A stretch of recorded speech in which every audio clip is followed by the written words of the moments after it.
Hey guys, for today's video, I'm going to be showing you how to change out your TCT on your Honda S2000. So this TCT is held in with two bolts. You can see right here is one, and the other one's back behind here. It's hard to see, it's right there.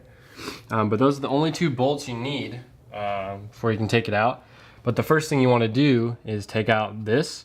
I think it's an 8mm Allen. You take that out first.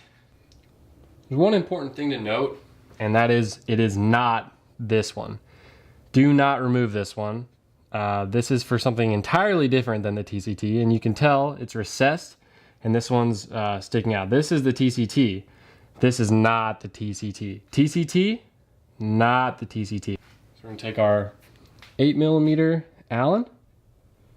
See if I can get it to zoom in. You just put this in here, and ooh, it's on there tight. It's only supposed to be 22 foot-pounds. So we might need a breaker bar for that because it's on there pretty good. This one might be a little bit of an overkill, but what are you gonna do? There we go. Man, that thing was on there, guys. Absolutely on there. So, wow, it's still really tight. That's crazy.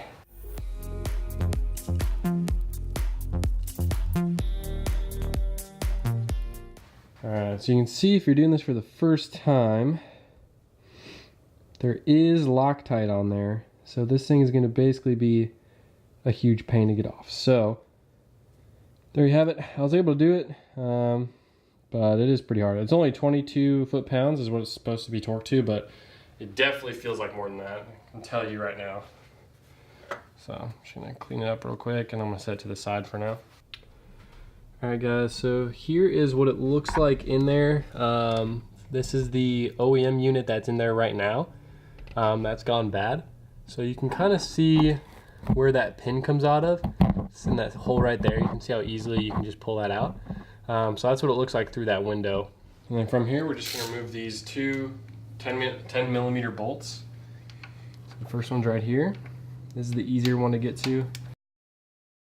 And the other one is back behind here. It's kind of hard to see, but it's up higher, and it's, if I can reach it, it's right there. So hopefully you might be able to see that on camera, you might not.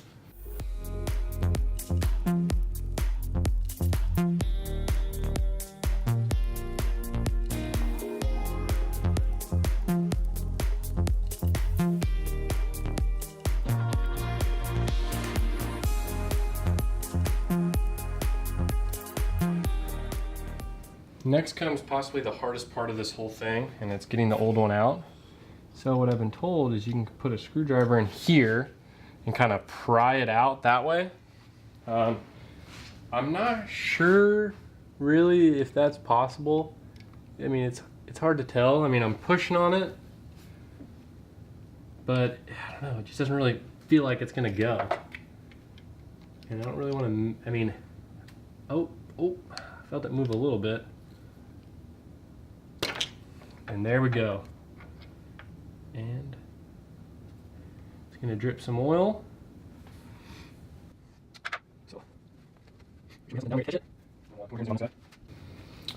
Alright, so here we have the OEM one I just pulled out. You can see it's extended pretty far. I mean, it will not move either. It looks to be in pretty good shape. I haven't seen a lot of these though, so it's kind of hard to tell. We'll compare it to the new Billman Generation X unit that I have. We'll see if there's any differences.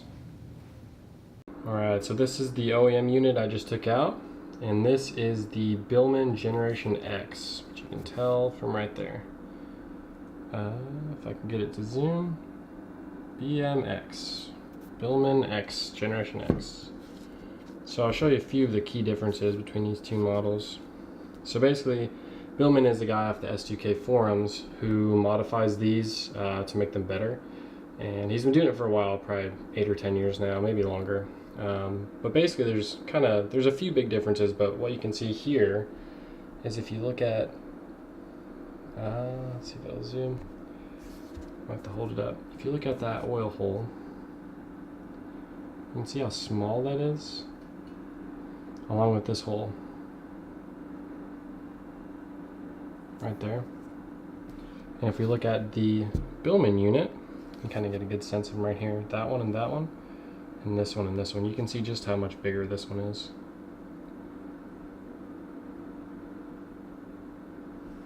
So if we put them side by side, you can really see the difference there. And that just helped oil flow through it better, which helps it last longer and prevent it from falling apart on the inside, which is when you get that ticking noise. And apparently he uses different sized bolts for this, so that's why he rubber bands them in place so that you know which one's which. And if you mess these up, apparently it's a big deal. So you're definitely going to want to follow his advice and install it the exact way he sent it to you. You can see here where you're going to pull this pin through that porthole later on, but those are the major differences. I don't want to open this one up on the inside because I'm going to install it, and I don't want to pull the pin because then it's essentially useless. So you can see the inside of it again here. This is the old unit, so I don't know what he puts in this new unit. It could be the same thing, it could be different, I'm not exactly sure, but I think some of the main differences though are just those holes I showed you. Alright guys, so if you're wondering how this contraption works, let me show you the basics of it right here. So inside here we have the worm gear, a long spring, and this pin. So basically we have these four parts. And they fit together. See if I can lay them out here. So essentially, this goes in here, just like that. You're gonna put this in here, and it's limited by this right here. So you can see this side is wide open, and this side has a kind of a cap to it, an open cap, but a cap. And so that slides in there, and then this end slides in here. And then I'm gonna wipe off my hands because I don't want this to be oily. It'd be hard to show you guys. Okay, but essentially, if you spin this up, this is how it's gonna be initially. So when you first get it and you install it, this is how it's gonna be. And then as your belt loosens, so my finger's gonna let go of it a little bit, you can see it spins. And it's gonna kind of just move out as far as it can. But it can't go back. To go back, you'd have to turn it. And that's what that spring does in there. So this spring right here is putting pressure on these. It's trying to split these apart. And so when you spin it down, it's really hard to spin because it's kind of oily. Let's see if I can get a good one. So as you spin it down, it's going to want to do this. It's going to want to spin up. But if you try to put pressure on it back, it's not going to work because there's no pressure spinning it. And the way that the worm gear is set up, if you look at these threads, it's set up to be sort of one-dimensional here, or only go one direction rather. So if I show you it again, if you can imagine. So let's say this is when your car is brand new, and over time, your belt's gonna slacken up, and so this is gonna spin out, and that's how it auto-tensions your belt, your timing belt. So it's a really cool design. I really like it.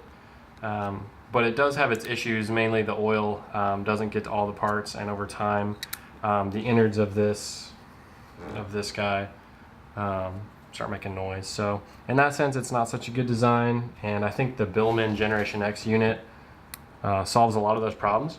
But I know there's a lot of people who were sort of wondering how this works, and so I thought I'd let you guys know. Camera sucks, won't zoom in. Let's go install it. So this is the new unit going in, and I lubed up with oil these two O-rings and sealing surface there, and then Billman packs it with these rubber bands. So what I do is I mark one of them just in case I drop the bolts. I know which one's which. Another way to tell is this one has the BMX on it, Billman Generation X.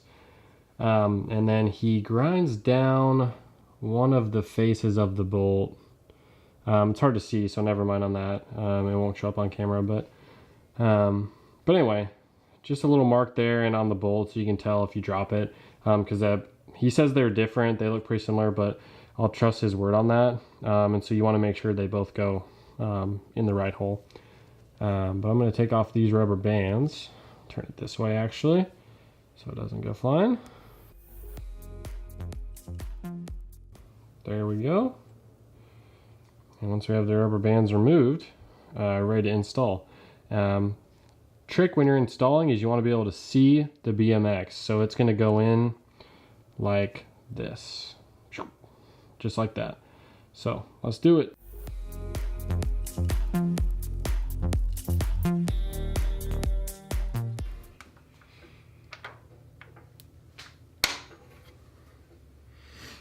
So see that? It just popped right in. It takes a little bit of pressure. So you don't want to put too much on there, but at the same time, you just want to put enough to get it to pop in. And then just gotta line these bolts up. Just gotta be gentle with them. You can kind of fiddle around with it till it feels like it's gonna go in pretty easy. Okay, so we have the first bolt in. Take the second bolt. Now this is the one that's hard to get to. So you have to kind of feel where it's at.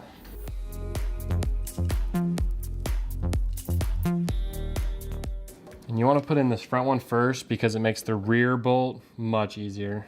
All right, so once you have that, let me show you. You can see the pin in there, or let me grab a flashlight. And then what I like to do is snug this up first, so don't torque this down all the way. Snug that one up, and then get back here. I can reach. All right, guys, managed to find a spot. All right, 8.7 there. And so we can grab this one. 8.7 there. All right. If you don't have a torque wrench that can measure 8.7 or close to that, just basically get it tight until it, until you can kind of feel it not want to move. And then don't over torque these by any means. Do not even get close, because that would be a mess, because you're gonna have to tap out the block.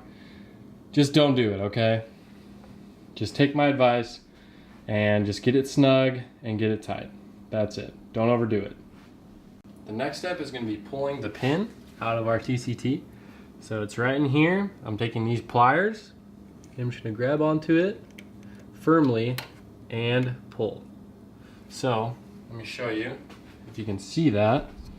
I have it a little out right now. See if I can show you this real quick.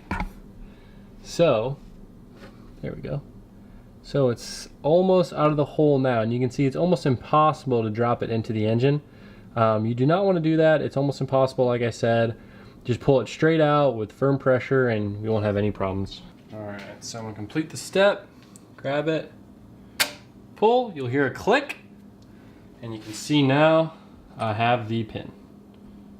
So, see if I can get zoom in on it. That's what it looks like. Pretty easy to pull, and there's only one step left.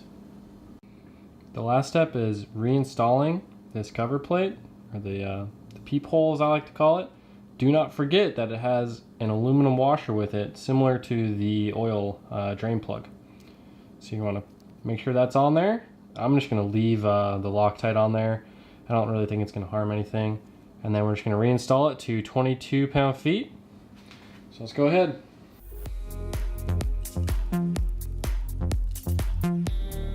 Take your 8mm Allen.